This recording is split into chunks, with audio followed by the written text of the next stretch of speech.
قرآني نبض حياتي، قرآني طهر ذاتي، قرآني عصمة أمري، قرآني طوق نجاتي. إن القرآن لنور يتفجر في جنباتي، يرفعني عند مليك الخلق لأعلى الدرجات.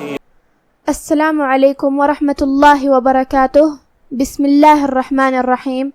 الحمد للہ الذی خلق الظلمات والنور ثم الذین کفروا بربهم يعدلون، والصلاة والسلام على خیر المرسلین. اما بعد، رب اشرح لی صدری ویسر لی امری واحلل عقدۃ من لسانی یفقہوا قولی. شروع کرتی ہوں اللہ کے نام سے جو بڑا مہربان نہایت رحم کرنے والا ہے. باذن اللہ آج کے درس نمبر 53 میں سورۃ الانشقاق آیت نمبر 10 سے آیت نمبر 15 تک کی شرح اور ترجمہ سماعت فرمائیں گے. تو شروع کرتے ہیں. اعوذ باللہ من الشیطان الرجیم. وَأَمَّا مَنْ أُوتِيَ كِتَابَهُ وَرَاءَ ظَهْرِهِ. کلمت وَأَمَّا میں میم پہ تشدید ہے تو 2 حرف کے برابر ہمیں میم کو پڑھنا ہے، کیونکہ تشدید کی اصلیت 2 حرف ہوتی ہے. جیسا کہ یہاں حرف المیم ہے تو یہ 2 میم ہے، میم ساکن اور میم متحرک زبر سے. من اوتیہ، یہاں حکم ہے اظہار، یہاں نون ساکن ہے، پھر حرف الالف آتا ہے کلمت اوتیہ میں. الف حروف الابہار میں سے ہے جو کہ اظہار کا معنی ہے ظاہر کرنا، تو ہم یہاں نون ساکن ظاہر کریں گے اور بغیر کوئی غنہ سے یہ حکم کو ادا کریں گے. من اوتیہ، کلمت اوتیہ میں الف پہ پیش ہے تو ہمیں حمزہ کو ظاہر کرنا ہے اور اسے پیش سے ادا کرنا ہے. آخر میں جو کہ یہاں پہ زبر ہے تو اس کا دھیان رہے. کلمت کتابہ میں یہاں تا کے بعد کھڑا زبر ہے، یہاں مد طبیعی ہے، ہم اپنی آواز 2 مد کے برابر لمبی کریں گے، اور جو کہ با پہ زبر ہے تو ہم با کو ظاہر کریں گے اور اسے زبر سے ادا کریں گے. ہاں پہ الٹا پیش ہے، یہاں حکم ہے مد صلہ صغرا، لہذا ہم اپنی آواز 2 مد کے برابر لمبی کریں گے. کتابہ وراء، کلمت وراء میں را پہ زبر ہے تو یہاں را کا حکم ہے تفخیم، مطلب ہمیں را کو بھاری آواز میں پڑھنا ہے. جو کہ اس کے بعد مد الف ہے، مد الف اپنے پیچھے والے حرف کا حکم لیتا ہے تفخیم میں اور ترقیق میں. تو جو کہ اس سے پہلے را ہے اور اس کا حکم ہے تفخیم، تو ہم را کو اور مد الف کو دونوں کو تفخیم سے ادا کریں گے. یہاں مد واجب متصل ہے. مد واجب متصل کا معنی ہے کہ حرف المد اور اس کی وجہ جو کہ حمزہ ہے دونوں ایک ہی کلمہ میں ہوں.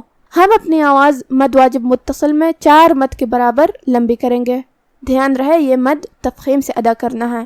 وراء، آخری میں حمزہ پہ زبر ہے لہذا اس کا دھیان رہے. کلمت ظہرہ میں یہاں حرف الضا ہے. ضا کی ادائیگی زبان کے سر اور اوپر والے دانتوں کے اندرونی کناروں سے ہے. ضا حروف التفخیم میں سے بھی ہے تو ہمیں اسے بھاری آواز میں ادا کرنا ہے. ہا پہ جزم ہے تو ہم ہا کو جزم سے ادا کریں گے اور اسے ظاہر کریں گے. را کے نیچے زیر ہے تو را کا حکم ہے ترقیق، مطلب ہم را کو ہلکی آواز میں پڑھیں گے. جو کہ آخری میں یہاں حرف الہا ہے اور اس کے نیچے کھڑا زبر ہے، مطلب اگر ہم یہ کلمہ کو اگلی آیت کے ساتھ پڑھے تو یہاں مد صلہ صغرا ہوگا. ہم اپنی آواز 2 مد کے برابر لمبی کریں گے. ظہرہ فسوف، اور اگر آخری میں ہم ہاں پہ روکیں گے تو اس پہ جزم سے روکیں گے، لہذا ہمیں آخری میں ہاں کو ظاہر کرنا ہے. وَأَمَّا مَنْ أُوتِيَ كِتَابَهُ وَرَاءَ ظَهْرِهِ فَسَوْفَ يَدْعُو ثُبُورًا. کلمت یدعو میں یہاں دال پہ جزم ہے تو یہاں دال کا حکم ہے قلقلہ. قلقلہ کا معنی ہے حرف ساکن کو ہلانا، لہذا ہمیں دال کو ہلاتے ہوئے یہ کلمہ کو ادا کرنا ہے. یدعو، عین کی ادائیگی حلق کے درمیان والے حصے سے ہے، جو کہ اس پہ پیش ہے تو ہمیں عین کو پیش سے ادا کرنا ہے اور اسے ظاہر کرنا ہے. کلمت ثبورا میں یہاں حرف تھا ہے. ثا کی ادائیگی زبان کے سر اور اوپر والے دانتوں کے اندرونی کناروں سے ہے. ہم ثا کو وہیں سے پڑھیں گے اور اسے پیش سے ادا کریں گے. با پہ بھی پیش ہے لہذا اس کا دھیان رہے. یہاں را ہے اور اس پہ تنوین زبر ہے تو یہاں را کا حکم ہے تفخیم، ہمیں اسے بھاری آواز میں ادا کرنا ہے. جو کہ اس کے بعد مد الف ہے تو ہم را کو اور مد الف کو دونوں کو تفخیم سے ادا کریں گے. ثبورا فسوف يدعو ثبورا وَيَصْلَى سَعِيرًا. کلمت وَيَصْلَى کی شروعات میں یہاں وا پہ تشدید ہے کیونکہ اس سے پہلے والے آیت میں کلمت ثبورا کو اگر یہ آیت کے ساتھ پڑھا جائے تو یہاں حکم ہوگا ادغام. کلمت ثبورا کے آخر میں تنوین زبر ہے اور واو حروف الادغام بغنہ میں سے ہے. ادغام کا معنی ہے حرف کو حرف میں داخل کرنا، تو ہم یہ تنوین کو واو میں داخل کر کے غنہ اور تشدید کے ساتھ یہ حکم کو ادا کریں گے. ثبورا ویصلا. کلمت یصلا میں یہاں حرف الصاد ہے. صاد حروف التفخیم میں سے ہے، ہمیں اسے بھاری آواز میں منہ پھلا کے ادا کرنا ہے، جو کہ اس پہ جزم ہے تو ہم صاد کو جزم سے ادا کریں گے. کلمت سعیرہ میں یہاں بھی حرف العین کے ادائیگی کا دھیان رہے، اور جو کہ یہاں حرف الراء ہے اور اس پہ تنوین زبر ہے تو یہاں بھی راء کا حکم ہوگا تفخیم اور اس کے بعد مد الف کا بھی. وَيَصْلَى سَعِيرًا إِنَّهُ كَانَ فِي أَهْلِهِ مَسْرُورًا. کلمت انہو یہاں شروعات میں الف کے نیچے زیر ہے تو ہم حمزہ کو نیچے سے ادا کریں گے. حمزہ کی ادائیگی حلق کے نیچے والے حصے سے ہے. نون پہ تشدید ہے تو 2 حرف کے برابر ہمیں نون کو پڑھنا ہے. ہا پہ الٹا پیش ہے تو یہاں مد صلہ صغرا ہوا، ہم اپنی آواز 2 مد کے برابر لمبی کریں گے. انہو کان. کلمت فی اہلہ یہاں مد جائز منفصل ہے. مد جائز منفصل کا معنی ہے کہ حرف المد پہلے کلمہ کے آخری میں ہو اور اس کی وجہ جو کہ حمزہ ہے وہ دوسرے کلمہ کے شروعات میں آئے. مد جائز منفصل میں ہم اپنی آواز 2 سے 4 مد کے برابر لمبی کریں گے. کلمت اہلہ میں ہا کی ادائیگی حلق کے نیچے والے حصے سے ہے تو ہمیں ہا کو وہیں سے پڑھنا ہے اور اسے ظاہر کرنا ہے. لام کے نیچے زیر ہے تو اس کا بھی دھیان رہے. آخری میں ہا کے نیچے یہاں کھڑا زبر ہے، یہاں بھی مد صلہ صغرا ہے، ہم اپنی آواز 2 مد کے برابر لمبی کریں گے. اہلہ مسرورا. کلمت مسرورہ میں را پہ پیش ہے تو را کا حکم ہے تفخیم، ہمیں اسے بھاری آواز میں پڑھنا ہے. آخر میں یہاں بھی را کا حکم ہے تفخیم تو ہم را کو اور مد الف کو دونوں کو تفخیم سے ادا کریں گے. انہو کان فی اہلہ مسرورا انہو ظن ان لن یحور. کلمت ظن یہاں حرف الضاء ہے، ہم اسے زبان کے سر اور اوپر والے دانتوں کے اندرونی کناروں سے ادا کریں گے اور اسے تفخیم سے بھی کیونکہ وہ حروف التفخیم میں سے ہے، مطلب ہمیں اسے بھاری آواز میں پڑھنا ہے. نون پہ تشدید ہے تو 2 حرف کے برابر ہمیں نون کو پڑھنا ہے. کلمت ان کی شروعات میں حمزہ پہ زبر ہے تو ہمیں حمزہ کو ظاہر کرنا ہے اور اسے زبر سے ادا کرنا ہے.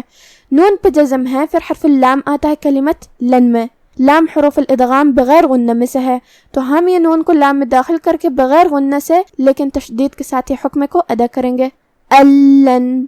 کلمت لن میں یہاں بھی نون ساکن ہے، پھر حرف الیا آتا ہے کلمت یحور میں.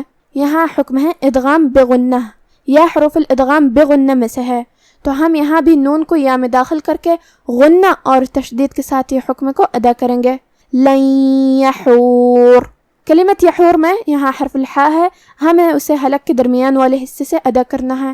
آخر میں یہاں ہم را پہ روکیں گے تو اس پہ جزم سے روکیں گے تو یہاں را کا حکم ہوگا تفخیم، ہمیں اسے بھاری آواز میں پڑھنا ہے کیونکہ اس پہ جزم ہے اور اس سے پہلے والے حرف پہ جزم ہے لیکن اس سے پہلے والے حرف پہ مطلب ہا پہ پیش ہے.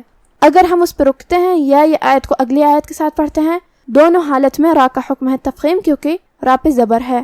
انہو ظن ان لن یحور بلا ان ربہ کان بہ بصیرا. کلمت بلا ان یہاں مد جائز منفصل ہے، ہم اپنی آواز 2 سے 4 مد کے برابر لمبی کریں گے. ان میں نون پہ تشدید ہے تو اس کا دھیان رہے. کلمت ربہ میں را کا حکم ہے تفخیم، ہمیں اسے بھاری آواز میں پڑھنا ہے. با پہ تشدید ہے تو اس کا بھی دھیان رہے. ہا پہ الٹا پیش ہے تو ہم 2 حرف کے برابر ہم اپنی آواز لمبی کریں گے.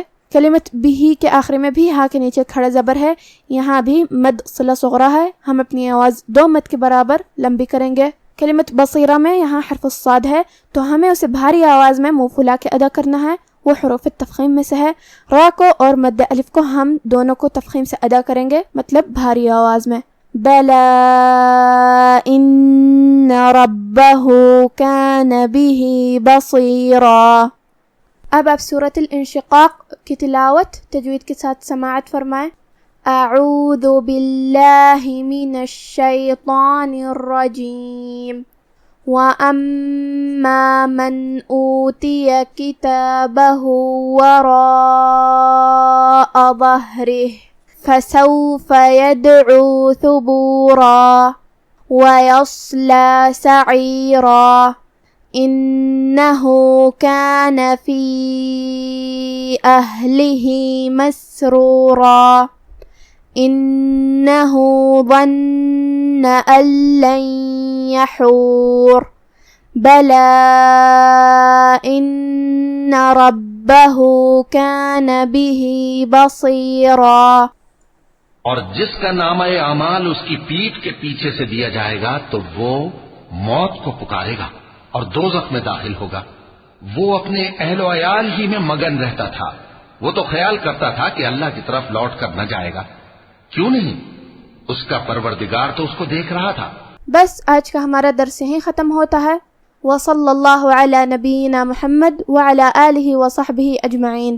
والسلام علیکم ورحمۃ اللہ وبرکاتہ.